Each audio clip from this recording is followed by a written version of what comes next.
चंद्रगुप्त और सुकन्या हड़बड़ाहट में तक्षशिला के पुस्तकालय से बाहर निकल गए। पब्बत उन दोनों को यूं अचानक निकलता देख वीरसेन से हैरानी में बोला, ये दोनों इतनी हड़बड़ाहट में कहां भागे जा रहे हैं? तभी वीरसेन का एक मित्र हंसते हुए बोला, एक सेवक के पीछे छिपकर भाग रहा है डरपोक। दूसरे मित्र ने हंसी उड़ाते हुए कहा, चंद्रगुप्त कायर है, वो लड़ने से डर गया होगा इसलिए भाग गया। उसके बाकी मित्र भी हंसने लगे, लेकिन वीरसेन कुछ सोचते हुए गंभीरतापूर्वक बोला, मुझे नहीं लगता कि वो यूं डर के भागा है। आचार्य चाणक्य के सेवक सुकेतु ने अवश्य ही कोई सूचना चंद्रगुप्त तक पहुंचाई है। हमें पता लगाना पड़ेगा कि इन दोनों के बीच क्या पक रहा है। पब्बत उसकी बात से सहमत होते हुए बोला, सही विचार है, हमें इसका पता लगाना पड़ेगा। अगर दोनों तक्षशिला के नियमों के विरुद्ध कोई गलत गतिविधि करते हुए पकड़े गए तो चंद्रगुप्त का निष्कासन तय है। वीरसेन ने कहा, लेकिन यह तभी मुमकिन है जब हम सत्य को प्रमाणित करें, और सत्य को प्रमाणित करने के लिए उनका पीछा करना होगा। पब्बत ने वीरसेन के कंधे पर हाथ रखकर कहा, मित्र वीरसेन, मुझे लगता है हमें किसी को इन दोनों के पीछे भेजना चाहिए। यह सुनकर वीरसेन बोला, किसी और को क्यों? मैं स्वयं जाता हूं और पता करता हूं कि ये दोनों आखिर जा कहां रहे हैं। पब्बत ने हामी भरी और अगले पल वीरसेन चंद्रगुप्त और सुकन्या के पीछे पीछे चल दिया। चंद्रगुप्त और सुकन्या तेजी से भागते हुए तक्षशिला के पास लगने वाले बाजार पहुंच गए थे। बाजार में काफी चहल पहल थी। व्यापारी अपना सामान बेच रहे थे और आसपास के गांव से आए लोग खरीदारी में व्यस्त थे।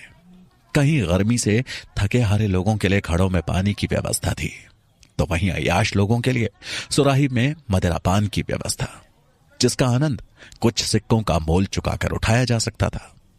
वहीं बाजार में कुछ सैनिक हाथ में तलवार और भाले लिए अनजान आगंतुकों पर नजर रखे हुए थे, ताकि किसी प्रकार का उपद्रव होने से रोका जा सके। सुकन्या और चंद्रगुप्त एक एक आदमी को ध्यान से देखते हुए आगे बढ़ रहे थे, मानो वो किसी को खोज रहे हो। भीड़ भाड़ और तंग गलियां होने की वजह से उन्हें आगे बढ़ने में काफी मशक्कत करनी पड़ रही थी। कुछ देर इधर उधर खोजने के बाद चंद्रगुप्त ने असमंजस में सुकन्या से पूछा, तुम्हें यकीन है कि वो यहीं थे? कहीं तुम्हें कोई भ्रम तो नहीं हुआ? वरना अब तक वो नजर आ जाने चाहिए थे। सुकन्या विश्वास के साथ बोली, मुझे कोई भ्रम नहीं हुआ है। मेरे माता पिता को मारने वाले डकैतों में से एक डकैत और उसका साथी यहां है। मैंने जैसे ही उन्हें देखा, मैं भागते हुए तुम्हारे पास आ गई। वो अभी भी बाजार में होंगे। उनमें से जिस डाकू को मैं जानती हूं, उसकी दाईं आंख के ऊपर किसी शस्त्र के गहरे घाव का निशान है। सुकन्या का विश्वास देखकर चंद्रगुप्त बोला, ठीक है, अब जब तुमने उसकी निशानी बता ही दी है, तो हम लोग अलग अलग हो उन्हें तलाशना शुरू करते हैं। तुम सामने वाली गली से जाओ और मैं पीछे से जाता हूं। इस तरह हमें उन्हें ढूंढने में आसानी होगी। अगर वो बाजार में होंगे तो हमारी नजरों से बच नहीं पाएंगे। सुकन्या ने चंद्रगुप्त की बात पे हामी भरी और एक तरफ चल पड़ी। वहीं चंद्रगुप्त दूसरी गली की ओर निकल गया। अब दोनों ही बाजार के बीच उन्हें तलाशते हुए आगे बढ़ रहे थे, लेकिन कुछ समय बीतने के बाद भी दोनों को वो डकैत कहीं भी नहीं दिखाई दिए। गर्मी के मारे चंद्रगुप्त को प्यास लगने लगी। वो एक प्याऊ के पास रुका और पानी पीने लगा। तभी सुकन्या भी वहां पहुंच गई। चंद्रगुप्त सुकन्या को देखकर तुरंत बोला, क्या वो देखा? सुकन्या निराशा में सर हिलाते हुए बोली, नहीं, पता नहीं कहां गायब हो गए दोनों। ज्यादा समय भी नहीं हुआ है। चंद्रगुप्त ने जलपात्र सुकन्या की तरफ बढ़ाते हुए कहा, लो, प्यास बुझा लो। सुकन्या कटाकट पानी पीने लगी। तभी पीछे से उसे दो व्यक्तियों के हंसने की आवाज सुनाई दी। सुकन्या को वो आवाज कुछ जानी पहचानी लगी। उसने पलट कर देखा तो दो व्यक्ति पीछे एक दुकान से बाहर निकल रहे थे। सुकन्या उत्सुकता के साथ बोली, चंद्रगुप्त, ये वही लोग हैं। चंद्रगुप्त ने अपने पीछे पलट कर देखा तो दो व्यक्ति दुकान से निकलकर वहीं पास के एक मदिरालय में घुस गए। चंद्रगुप्त ने सुकन्या को इशारा किया और दोनों वहां से भागते हुए उस मदिरालय के पास जा पहुंचे। थोड़ा इधर उधर देखने के बाद उन्हें उस मदिरालय पे एक खिड़की दिखाई दी। दोनों खिड़की के पास गए और खिड़की के भीतर झांक कर देखने लगे। उन्होंने देखा कि वो दोनों डकैत मदिरालय के भीतर लकड़ी के एक गोल दरख्त पर आमने सामने बैठे हुए हैं। उनके सामने मदिरा का पात्र रखा हुआ है। तभी उस मदिरालय की एक सेविका उन दोनों डाकुओं के पास आई। उन्होंने उस सेविका को पात्र में मदिरा डालने को कहा। वो सेविका जैसे ही मदिरा परोसने लगी कि तभी उनमें से एक डकैत जबरदस्ती उस सेविका का हाथ चूमते हुए हंसने लगा। सेविका के चेहरे पर डर और खुशी का मिश्रित भाव था। चंद्रगुप्त और सुकन्या खिड़की से उन दोनों की हरकतों पर नजर रखे हुए थे। सुकन्या गुस्से में बोली, ये लोग समाज में उन गंदे विषाणुओं की तरह हैं जो जब तक जीवित रहेंगे समाज में रोग ही फैलाते रहेंगे। इन्हें नष्ट करना ही उचित है। हम अभी इन्हें खत्म कर देते हैं। ऐसा कह सुकन्या ने उन दोनों को मारने के लिए अपनी कमर में खोसी हुई कटार निकाल ली, लेकिन चंद्रगुप्त ने उसका हाथ पकड़ लिया और बोला, नहीं, अभी नहीं। अगर हमने अभी इन पे हमला किया तो बाजार में भगदड़ मच जाएगी और ऐसे में किसी की जान भी जा सकती है। अभी इन दोनों की मृत्यु का समय नहीं आया है। सुकन्या हैरान होकर बोली, तुम इन्हें बचाना क्यों चाहते हो? चंद्रगुप्त बोला, क्योंकि यही दोनों हमें उनके सरदार तक पहुंचाएंगे। ये समय धैर्य और समझदारी से काम लेने का है। हमें इनका पीछा करना होगा। एक बार हम इनका पीछा करते हुए इनके ठिकाने तक पहुंच गए तो एक ही समय और सटीक वार से हम इन सबको हमेशा के लिए खत्म कर देंगे। सुकन्या उसकी बात से सहमत हो गई। अब दोनों वहीं खिड़की के पास खड़े उन डाकुओं के मदिरालय से बाहर निकलने की प्रतीक्षा करने लगे। कुछ देर बाद वो दोनों डकैत झूमते हुए उस मदिरालय से बाहर निकल गए। उनके बाहर निकलते ही चंद्रगुप्त और सुकन्या भी उनके पीछे पीछे जाने लगे। दोनों डाकू बाजार से बाहर निकलकर सांकला नगर की तरफ जाने वाले रास्ते पे पड़ गए। वो रास्ता घने जंगलों से होकर जाता था। सुकन्या और चंद्रगुप्त भी दोनों डाकुओं की नजरों से बचकर छिपते छिपाते उस जंगल में प्रवेश कर गए। वीरसेन, जो कुछ समय से दोनों का पीछा कर रहा था, दोनों को जंगल में प्रवेश करता देख सीमा पर ही ठहर गया। उसके मन में अनगिनत सवाल थे। ये चंद्रगुप्त आचार्य के सेवक सुकेतु के साथ मिलकर उन आदमियों का पीछा क्यों कर रहा है? वो दोनों आदमी हैं कौन? वीरसेन ने वहां से आगे बढ़ना उचित नहीं समझा और वो सारी बातें राजकुमार बब्बत को बताने के लिए वापस तक्षशिला की ओर चल दिया। दूसरी तरफ मगध में अमात्य और उनके गुप्तचर की बात सुनने के बाद मुरा इसी जल्दबाजी में थी कि जितनी जल्दी हो सके मंत्री शंभुनाथ को उनके खिलाफ हो रहे षड्यंत्र के प्रति आगाह कर दे। वो किसी तरह छुपते छुपाते मंत्री शंभुनाथ के घर जा पहुंची। इधर उधर नजर दौड़ाते हुए उसने धीरे से मंत्री शंभुनाथ के घर का द्वार खटखटाया। कौन? कहते हुए मंत्री शंभुनाथ दरवाजे के जालीदार छेद से बाहर झांकने लगे। मुरा अपना चेहरा साड़ी के पल्लू से ढके हुए बोली, मंत्री जी, मैं मुरा, आपको एक महत्वपूर्ण सूचना देनी है। मंत्री शंभुनाथ ने तुरंत दरवाजा खोला और एक नजर घर के आसपास डाल मुरा को तुरंत अंदर बुला लिया। उन्होंने दबी आवाज में कहा, तुम क्यों अपनी जान जोखिम में डालकर यहां तक चले आए? शत्रु किसी भी वेश में हो सकता है। अगर तुम्हें किसी ने देख लिया तो? मुरा बोली, मैं जानती हूं मंत्री जी, लेकिन क्या करूं? आप तक सूचना पहुंचानी बहुत आवश्यक थी। उसके बात सुनकर शंभुनाथ बोले, अच्छा, सूचना क्या है? ऐसा कहते हुए उन्होंने एक पात्र में मुरा को पानी पीने को दिया। मुरा ने तुरंत पानी पिया और दबी आवाज में बोली, अमात्य ने अपने गुप्तचर को आपके पीछे लगाया है। गुप्तचर उन्हें बता रहा था कि उसने आपको बाजार में किसी मोहर बनाने वाले को ढूंढते देखा। यह खबर सुना अमात्य से पका गए थे। मुझे लगा यह सूचना आपको देनी चाहिए, इसीलिए मैं यहां चली आई। मंत्री शंभुनाथ ने मन ही मन कहा, अर्थात मैं सही हूं। मेरी खोज सही दिशा में अग्रसर है। मंत्री शक्टार को फंसाने वाला नकली पत्र जरूर उसी बाजार में बनवाया गया है। अमात्य के डर ने मेरा शक अब यकीन में बदल दिया है। मुझे अवश्य यह खोज जारी रखनी होगी। तभी मुरा बोली, मंत्री जी, मेरे पुत्र चंद्र के बारे में कुछ पता चला? वो कहां है? शंभुनाथ ने नाम में सर हिलाते हुए कहा, नहीं, अभी उसकी कोई खबर नहीं है, लेकिन तुम चिंता मत करो। मैं तुम्हें आश्वस्त करता हूं कि बहुत जल्दी ही हम तुम्हारे पुत्र का पता लगा लेंगे।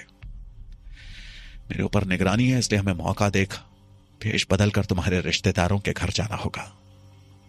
एक बार वहां पहुंच गए तो मेरा असली रूप देख वो झूठ नहीं बोल पाएंगे। उन्हें सच बताना ही होगा। जब तक ये संभव नहीं हो पाता तुम्हें थोड़ा संयम रखना होगा। संयम रखने की बात सुन मुरा के पास उनकी बात मानने के अलावा और कोई रास्ता नहीं था।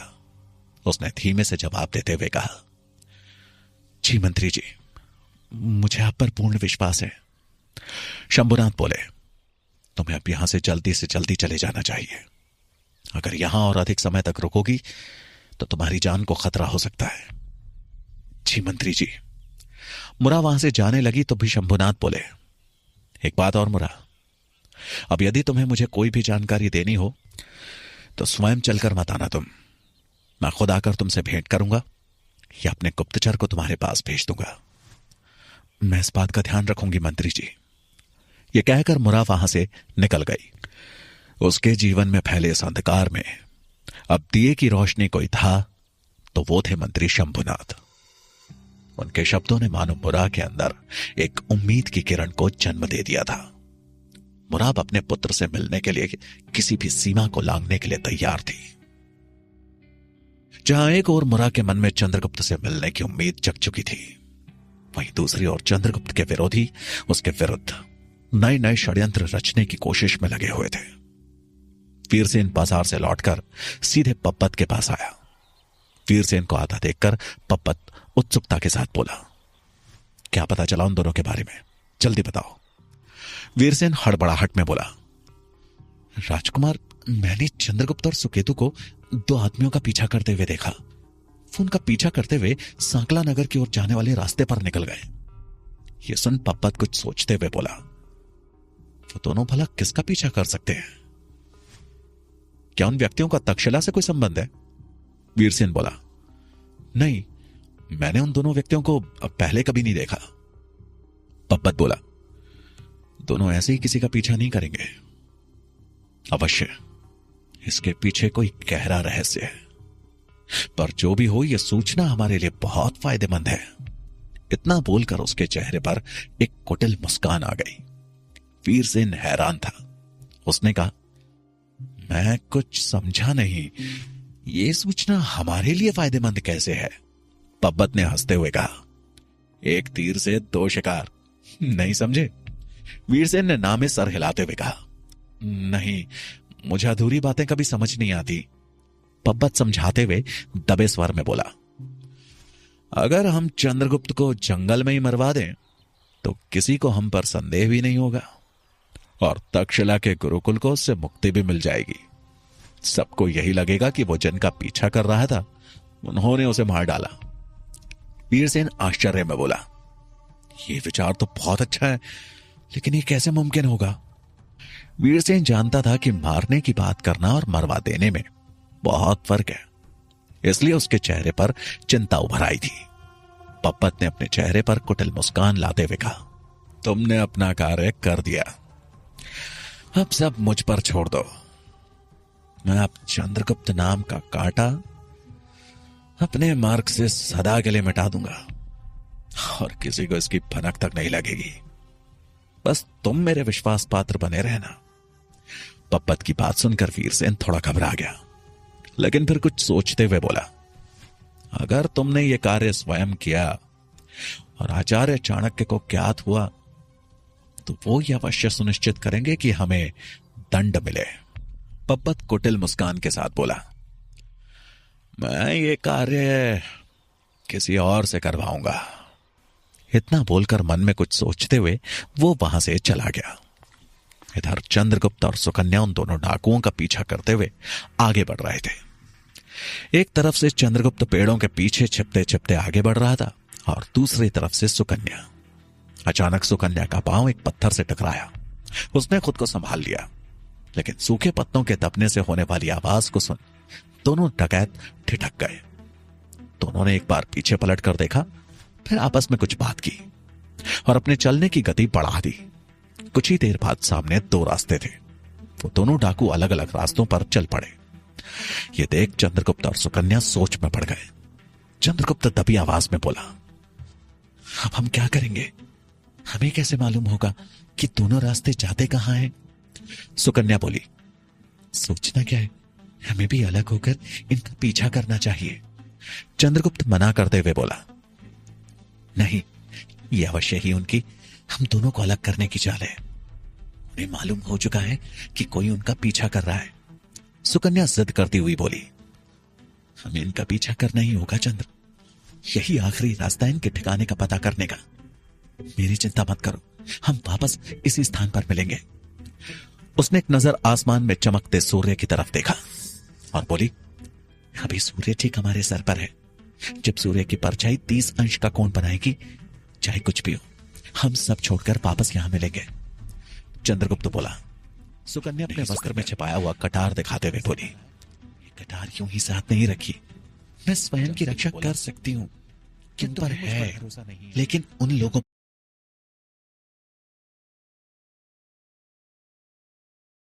नहीं है। ठीक है, लेकिन एक शर्त पर मैं तुम्हें जाने दे सकता हूं। तुम वादा करो कि तुम उन पर हमला नहीं करोगे। सुकन्या राजी हो गई और दोनों वहां से अलग अलग चल दिए। इधर तक्षशिला बोला, राजकुमार पब्बत, आप? पब्बत हड़बड़ाहट में बोला। मालकेतु विश्वास के साथ बोला, हाँ राजकुमार बताइए। तभी आवाज में बोला, सैनिक जान की बाजी लगाकर आपका काम करेगा। अभी अभी पता चला है कि चंद्रगुप्त नगर के मार्ग पर पड़ने वाले घने जंगल में सेवक से वहीं खत्म कर दो। ये सुनकर मालकेतु रह गया। वो हैरानी में बोला, हाँ मार डालना है? क्यों? तुमसे नहीं। मालकेतु बोला, क्यों नहीं राजा? तो अभी तुरंत प्रस्थान करो, आज आशा आरंभ होने वाली है। मेरी उपस्थिति निकल पड़ा आवश्यक है। लेकिन वो और पब्बत इस बात की राजहंस ने दोनों की बात सुन ली थी। इधर चंद्र सामने से किसी साई की तरह गायब हो गया। उसके चंद्र उस सुनसान जंगल में कोई और दूर दूर तक नजर नहीं आ रहा था। वो अचानक सामने से किसी साई की तरह गायब हो गया। डाकू के अचानक गायब होते ही चंद्रगुप्त हैरान रह गया। वो उसे अपने आसपास ढूंढने लगा, लेकिन उस सुनसान जंगल में सिवाय उसके दूर दूर तक कोई नजर नहीं आ रहा था। उसने हैरान होकर खुद से कहा, अभी तो वो यहीं था, अचानक कहां गायब हो गया? तभी उसे अपने पीछे किसी के पैरों की आहट सुनाई दी। वो वहीं स्थिर हो गया और पैरों की आवाज को गौर से सुनने लगा। कोई दबे पांव चलते हुए उसके पास आ रहा था। उसके कान और भी चौकन्ने हो गए। चंद्रगुप्त ने अपनी कमर में बंधी कटार पर अपने हाथ की पकड़ मजबूत कर दी। अचानक पीछे से तलवार का एक जोरदार वार चंद्रगुप्त के ऊपर हुआ, लेकिन वो पहले से चौकन्ना था। उसने तेजी से पलटते हुए अपनी कटार को तलवार की धार के आगे कर दिया। तलवार का वार निरस्त हो चुका था। अपना वार खाली जाने से वो डाकू गुस्से में तिल मिलाते हुए बोला, कौन हो तुम और हमारा पीछा क्यों कर रहे हो? ऐसा कहते हुए उसने तलवार का दूसरा वार चंद्रगुप्त के सीने पर किया, लेकिन चंद्रगुप्त ने कटार से उसका वार एक बार फिर विफल कर दिया और बोला, ये जानकर तुम क्या करोगे? तुम बस अपनी रक्षा करो। डाकू ने इस बार चंद्रगुप्त के पैर पर वार किया, लेकिन चंद्रगुप्त ने हवा में उछाल उसका वार खाली कर दिया। दोनों में लड़ाई छिड़ चुकी थी। वो डाकू चंद्रगुप्त पर वार पे वार कर रहा था और चंद्रगुप्त बार बार अपना बचाव कर रहा था, क्योंकि वो डाकू को जिंदा पकड़ना चाहता था। इस बार उस डाकू ने तलवार से चंद्रगुप्त के सर पर वार किया। चंद्रगुप्त ने कटार से अपना सर बचाने की कोशिश की, लेकिन कटार का आकार छोटा होने की वजह से तलवार कटार से फिसलकर उसके चेहरे पर लगने वाली थी कि तभी चंद्रगुप्त ने अपना दूसरा हाथ आगे कर दिया। तलवार की धार वाला हिस्सा सीधा चंद्रगुप्त के हाथ में आ गया। धार के चलते चंद्रगुप्त के हाथ से खून बहने लगा, लेकिन वो तलवार को पकड़े रहा। अब दोनों गुत्थम गुत्थी में उलझ गए। दोनों आंखों में गुस्सा लिए एक दूसरे से उलझे हुए थे। डाकू गुस्से में बोला, तुम्हें हमारे बारे में जानने की इतनी दिलचस्पी क्यों है? तुम हो कौन? ऐसा बोलते हुए वो अपने शरीर की सारी ताकत चंद्रगुप्त पर झोंक रहा था, जिसके चलते चंद्रगुप्त पीठ के बल झुकता जा रहा था। उसने डाकू की आंखों में देखते हुए कहा, मैं हूं वनदेव और मैं तुम्हें तुम्हारी गलतियों की सजा देने आया हूं। यह बोलते ही चंद्रगुप्त ने अपने शरीर की सारी ताकत डाकू के ऊपर झोंक दी और उसे पीछे की तरफ धकेल दिया। डाकू लड़खड़ाकर गिर पड़ा और वो तलवार उसके हाथ से छूट गई। इससे पहले कि वो संभल पाता, चंद्रगुप्त चीते की भांति उछलकर उसकी छाती पर चढ़कर बैठ गया और अपनी कटार उसने उसकी गर्दन पर रख दी। डाकू फिर भी नहीं घबराया। उसने हंसते हुए कहा, मुझे मारने से पहले अपने उस मित्र के बारे में तो सोच लो। पता नहीं अब तक वो जीवित भी होगा या नहीं। चंद्रगुप्त ने गुस्से में कटार के मूंछ से डाकू के सर पर जोर का वार किया और वो वहीं बेहोश हो गया। अब चंद्रगुप्त ने झट से बरगद के पेड़ की एक जड़ को काट उस डाकू के हाथ पैर बांध दिया और सुकन्या की दिशा की ओर भागने लगा। भागते हुए वो मन ही मन घबराते हुए बोला, पता नहीं सुकन्या के साथ क्या हुआ होगा, मुझे जल्दी उसके पास पहुंचना होगा, कहीं कुछ अनर्थ ना हो जाए। अब चंद्रगुप्त हवा की गति से सुकन्या की दिशा की ओर भाग रहा था। एक और जहां चंद्रगुप्त सुकन्या पे मंडराते खतरे को रोकने के लिए उसकी तरफ बढ़ रहा था, वहीं दूसरी ओर राजहंस उस पे मालकेतु नाम के आने वाले संकट को रोकने के लिए आचार्य चाणक्य को ढूंढ रहा था। तक्षशिला में चाणक्य का अपनी कक्षा में जाने का समय हो गया था। वो पुस्तकालय से कुछ पुस्तक लेकर अपनी कक्षा की तरफ जा ही रहे थे कि तभी उनके सामने राजहंस आ पहुंचा। आचार्य को प्रणाम कर उसने घबराते हुए कहा, आचार्य एक सूचना है, चंद्रगुप्त के प्राण संकट में है।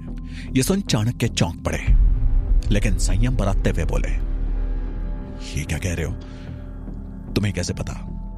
राजहंस ने कहा, आचार्य मैंने वीरसेन और मालकेतु को बात करते हुए सुना। वीरसेन बता रहा था कि चंद्रगुप्त किसी का पीछा करते हुए सांकला नगर की तरफ गया है। वो मालकेतु के माध्यम से उसी जंगल में उसे मरवाना चाहता है और मालकेतु चंद्रगुप्त को मारने के लिए प्रस्थान भी कर चुका है। चाणक्य हैरानी में बोले, लेकिन चंद्रगुप्त सांकला नगर की तरफ क्यों गया? उसे वहां क्या काम हो सकता है? राजहंस दबे स्वर में बोला, उस संबंध में तो मुझे कोई जानकारी नहीं, लेकिन इतना अवश्य पता है कि आपका सेवक सुकेतु भी उसके साथ है।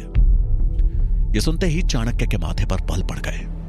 वो राजहंस से बोले, ठीक है तुम जाओ, मैं कुछ करता हूं। राजहंस आचार्य की बात मानकर वहां से चला गया। आचार्य चाणक्य को चंद्रगुप्त की चिंता होने लगी। उन्हें वीरसेन और मालकेतु के एकजुट होने का कारण समझ नहीं आया, लेकिन इससे पहले कि वो कुछ करते कि तभी पब्बत वहां आया और बोला, आचार्य कक्षा में आपकी प्रतीक्षा हो रही है। चाणक्य अपनी कक्षा छोड़ नहीं सकते थे, इसलिए उन्हें मजबूरन कक्षा में जाना पड़ा। दूसरी तरफ सुकन्या जिस डाकू का पीछा कर रही थी, वो भी अचानक कहीं गायब हो गया। सुकन्या अचंभित रह गई। उसने मन ही मन कहा, अब ये भूत की तरह कहां गायब हो गया? वो वहां उसे दौड़ दौड़ कर पेड़ों के पीछे ढूंढने लगी, लेकिन उस डाकू का कोई अता पता नहीं था। वो बड़बड़ाते हुए बोली, आखिर हो क्या रहा है यहां? आंखों के सामने से कोई कैसे गायब हो सकता है? उसे आसमान खा गया या जमीन निकल गई? तभी अचानक पीछे से उस डाकू ने अपने पैरों से एक जोर का प्रहार सुकन्या पर किया। सुकन्या अपना संतुलन खो बैठी और वहीं गिर पड़ी।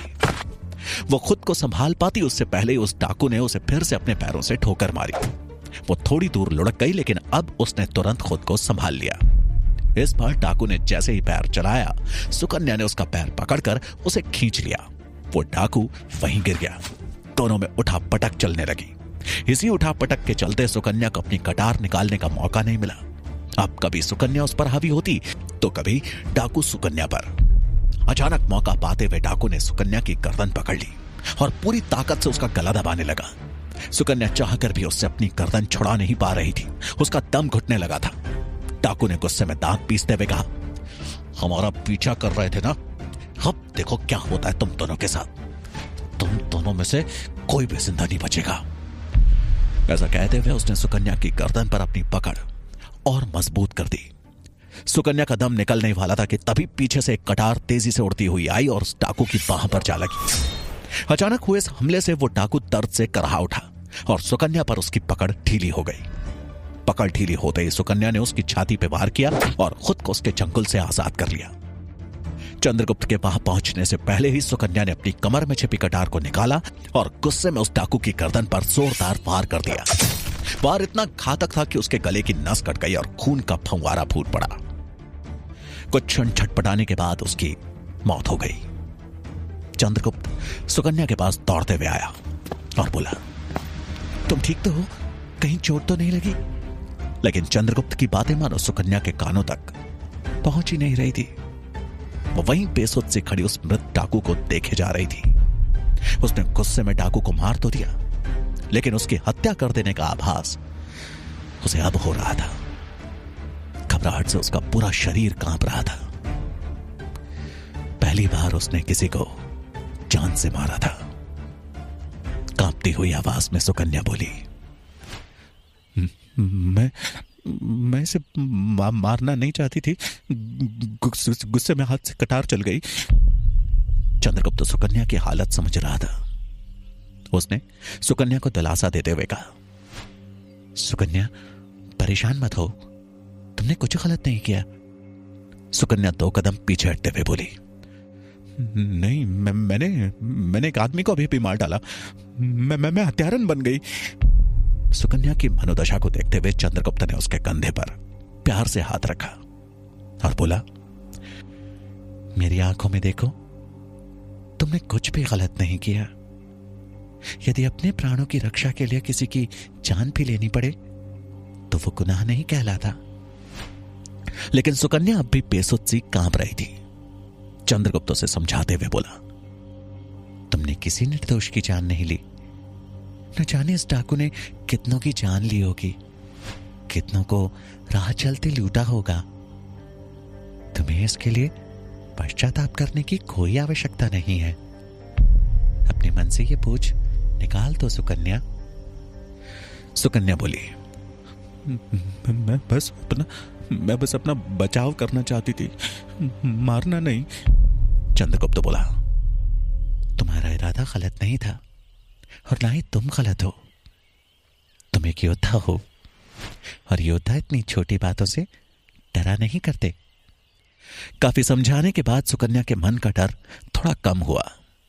सुकन्या के मन को शांत होता देख चंद्रगुप्त ने कहा, अब हमें जल्द से जल्द दूसरे डाकू तक पहुंचना होगा। मैंने उसे मूर्छित कर बांध रखा है। हमें उससे उसके ठिकानों के बारे में पता करना है, तभी हम इन डकैतों का समूल नाश कर पाएंगे। यह सुन सुकन्या ने हामी भरी और दोनों भागते हुए वहां से दूसरे डाकू की तरफ बढ़ चले। दूसरी तरफ चाणक्य की कक्षा आरंभ हो चुकी थी, लेकिन चंद्रगुप्त वहां नहीं था। चाणक्य अपनी कक्षा में अर्थशास्त्र पढ़ा रहे थे। वो भले ही कक्षा में थे, लेकिन उनके मस्तिष्क को मानो चंद्रगुप्त की चिंता ने घेर रखा था। इधर वीरसेन और पब्बत का ध्यान भी कक्षा में ना होकर चंद्रगुप्त की हत्या की खबर मिलने पर केंद्रित था। वो बेसब्री से मालकेतु के लौटने का इंतजार कर रहे थे। कुछ ही देर में चाणक्य ने कक्षा समाप्ति की घोषणा करते हुए कहा, आज की कक्षा यहीं समाप्त होती है। सभी छात्र आचार्य को प्रणाम कर वहां से जाने लगे कि तभी आचार्य गजानन वहां आ पहुंचे। उन्होंने चाणक्य पर कटाक्ष करते हुए कहा, आचार्य, आपका एक छात्र आपकी कक्षा से गायब है। क्या आपको जरा भी भान है? कहां है आपका प्रिय छात्र चंद्रगुप्त? गजानन जितने उत्तेजित थे, चाणक्य ने उतने ही शांत भाव में उनके प्रश्न का उत्तर देते हुए कहा, मैंने चंद्रगुप्त को अपने सेवक सुकेतु के साथ उसके गांव किसी कार्य हेतु भेजा है और मुझे नहीं लगता कि उस कार्य का प्रयोजन आपको बताना आवश्यक है। आचार्य गजानन उनके उत्तर से चिढ़ गए और धमकी भरे स्वर में बोले, उम्मीद है कार्य खत्म करके चंद्रगुप्त कल प्रातः मेरी कक्षा में उपस्थित रहेगा, अन्यथा यह बात मुझे कुलपति तक ले जानी होगी। वीरसेन और पब्बत भी वहीं छुप कर सब सुन रहे थे। आचार्य गजानन की चंद्रगुप्त को लेकर ऐसी प्रतिक्रिया देख उनके चेहरों पर कुटिल मुस्कान बिखर गई थी। कक्ष से बाहर निकल आचार्य गजानन की नजरें जैसे ही पब्बत और वीरसेन से मिली तो तीनों आपस में मुस्कुरा उठे। एक तरफ जहां तक्षशिला में चाणक्य के सामने नई मुसीबत आ खड़ी हुई थी, वहीं दूसरी तरफ मगध में मंत्री शंभुनाथ भेष बदल मोहर बनाने वाले दस्तकार को खोजते हुए मगध के बाजार में आ पहुंचे थे। उन्हें अंदर ही अंदर काफी बेचैनी हो रही थी। उन्होंने मन ही मन कहा, कहीं अमात्य मुझसे पहले उस दस्तकार तक पहुंच गया तो मैं मंत्री शक्टार की बेगुनाही साबित नहीं कर पाऊंगा। मुझे अमात्य से पहले उस दस्तकार तक पहुंचना ही होगा। उन्होंने अपनी नजर और चाल दोनों तेज कर दी। बाजार पहुंच वो एक मोहर बनाने वाले के पास गए और बोले, क्या आपके यहां कोई यूनानी मोहर बना सकता है? उस दस्तकार ने शंभुनाथ को एक नजर देखा और फिर कहा, नहीं, यहां ऐसी मोहर अब कोई नहीं बनाता। तुम व्यर्थ अपना समय नष्ट कर रहे हो। शंभुनाथ उसकी नजरों को भांप गए और उसके शब्द भी यही बता रहे थे। उन्होंने कहा, पहले कौन बनाता था ऐसी मोहरें? क्या उसका पता मिल सकता है? वो दस्तकार भड़कते हुए बोला, हम यहां मोहरें बनाते हैं, पता नहीं बताते। पता पूछना है तो प्रहरी से जाकर पूछो। मंत्री शंभुनाथ ने कहा, ठीक है, मत बताओ पता, लेकिन मैं इतना बता देता हूं कि जिसको तुम बचाने की सोच रहे हो उसकी जान खतरे में है। इतना बोल वो आगे बढ़े थे कि तभी प्रहरी के वेश में एक आदमी तेजी से शंभुनाथ के पीछे आया और कटार का नुकीला हिस्सा पेट पे रखकर बोला, चुपचाप चलते रहो, होशियारी नहीं। वो आदमी मंत्री शंभुनाथ को लेकर एक कुटिया के अंदर चला गया। अंदर पहुंचकर वो बोला, मैं तुम्हारी बात पर विश्वास क्यों करूं? शंभुनाथ ने कहा, अगर विश्वास नहीं है तो स्वयं ही देख लो। ये बोल उन्होंने उस आदमी को उसकी दुकान की तरफ देखने का इशारा किया, जहां आमात्य के कुछ सैनिक दुकान पर बैठे एक आदमी से पूछताछ कर रहे थे। और अगले ही पल वो सैनिक अचानक उसे पीटने लगे और दुकान में तोड़फोड़ शुरू कर दी। ये देख वो आदमी हैरान रह गया। अब उसे विश्वास हो गया कि मंत्री शंभुनाथ सत्य बोल रहे हैं। वो उनकी तरफ मुड़ते हुए हैरानी में बोला, कौन है आप? शंभुनाथ ने उसकी बातों का जवाब ना देते हुए उल्टा सवाल किया, अगर भरोसा है तो बताओ, क्या यूनानी मोहर तुमने बनाई थी? उसने खाट पर बैठते हुए कहा, महाशय, मैं ही हूं दस्तकार मिलिंद, जिसने वो यूनानी मोहर बनाई। मुझे पता है कि आप कई दिनों से मुझे तलाश रहे हैं, इसलिए मैं भी आपका पीछा कर रहा था। लेकिन आप हैं कौन? मैं मगध का खाद्य मंत्री शंभुनाथ हूं और मंत्री शक्टार के खिलाफ लगे आरोपों को तुम्हारी मदद से खारिज करवाना चाहता हूं। अगर अब तुम्हें अपने हितैषी की परख हो गई हो तो क्या तुम मेरा साथ देना चाहोगे? शंभुनाथ ने सवाल करते हुए कहा। यह सुन दस्तकार मिलिंद को शंभुनाथ की बातों पर भरोसा हो गया और वो बोला, हाँ बताइए, मैं आपके लिए क्या कर सकता हूं? शंभुनाथ बोले, तुम्हें हमारे लिए गवाही देनी होगी। महामंत्री शक्टार को निर्दोष साबित करना होगा। मिलिंद उनकी बातों से सहमत होते हुए बोला, ठीक है, मैं तैयार हूं। मरने से पहले अगर मैं किसी का भला कर सकूं तो पुण्य का काम होगा, लेकिन महामंत्री अमात्य के आदमी मुझे यहां भी ढूंढ लेंगे। यह सुन शंभुनाथ उसे आश्वासन देते हुए बोले, महाराज धनानंद अभी भ्रमण पर हैं और जब तक वो भ्रमण से लौट नहीं आते तब तक तुम आचार्य चाणक्य के पाटलिपुत्र वाले घर में नजरबंद रहो। समय आने पर मैं स्वयं तुम्हें राजा के समक्ष प्रस्तुत करूंगा। तुम्हारी सच्चाई ही महामंत्री शक्टार पर लगे कलंक को दूर कर सकती है। मिलिंद उनकी बात मान गया। यह देख मंत्री शंभुनाथ के चेहरे पर एक खुशी की लहर दौड़ पड़ी। अब उन्हें बस राजा के वापस लौटने का इंतजार था। जहां शंभुनाथ ने मिलिंद को ढूंढकर विजय पाली थी, वहीं चाणक्य को अब चंद्रगुप्त और सुकन्या को जल्द से जल्द ढूंढना था। चाणक्य तुरंत ही सूरजमल के साथ चंद्रगुप्त और सुकन्या की खोज में गुरुकुल से साकला नगर की ओर जाने वाले रास्ते की तरफ प्रस्थान कर गए। इधर सुकन्या और चंद्रगुप्त जब उस स्थान पर पहुंचे जहां चंद्रगुप्त ने एक डाकू को बांधा था, तो उसे गायब देख हैरान रह गए। सुकन्या हैरानी में बोली, कहां है वो डाकू? तुमने तो कहा था कि उसे बांध कर आए हो। चंद्रगुप्त बोला, हाँ, मैंने ऐसा ही किया था। शायद जल्दबाजी में मैं उसे मजबूती से बांधना भूल गया। सुकन्या जमीन पर पड़ी बरगद की जड़ को उठाते हुए बोली, ये रहा सबूत। वो डाकू यहां से भाग चुका है। मैंने दूसरे डाकू को भी मार दिया। अब हम कैसे उनके ठिकाने तक पहुंचेंगे? हमारा यहां आना व्यर्थ हो गया। अब दोनों के पास सिवाय वापस लौटने के कोई उपाय नहीं था। लेकिन कोई था जो नहीं चाहता था कि वो यहां से जिंदा वापस लौटे। क्या आचार्य चाणक्य चंद्रगुप्त पर होने वाले हमले से उसे बचा पाएंगे? क्या राजकुमार पप्पत अपने लक्ष्य को साधने में कामयाब हो पाएगा? जानने के लिए सुनिए चाणक्य का अगला भाग।